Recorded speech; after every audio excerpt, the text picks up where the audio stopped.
Sandiogou daat na koy def kii di Macky Sall xam ngeen ne dañ ko waroon a invité fële sa Colombie ab conférence moom mi nga xam ne nag moo fi nekkoon njiitum réew ginnaaw bi ñu xoolee daal ay mbiram xam nañ ne daal nji kii nii lam yole woon am réewam jaarul woon yoon daal ay xew-xew yu doy waar xewoon na fa kon nag kooku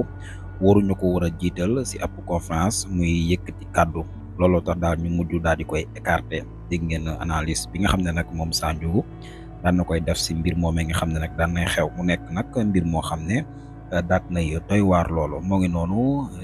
dinañ si ñëwaat gën koo yaatal sax waaye nag bala ñoo jeexal rek dañ koy jeexal rek information yi nga xam ne nag bokk na si li gën a fës si actualité nekk Sénégal muy élection législative yi nu jëm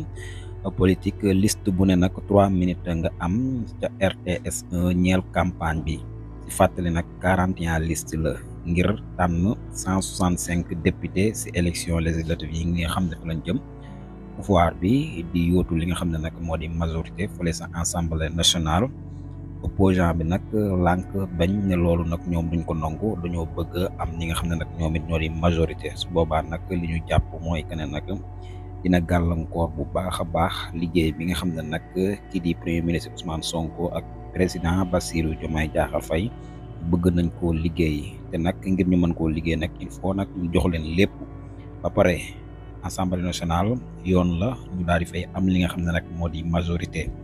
moo ngi noonu di ñàkk dinañ ñëwaat gën a yaatal xibaar yi si guddi gi jaa ngeen jëf.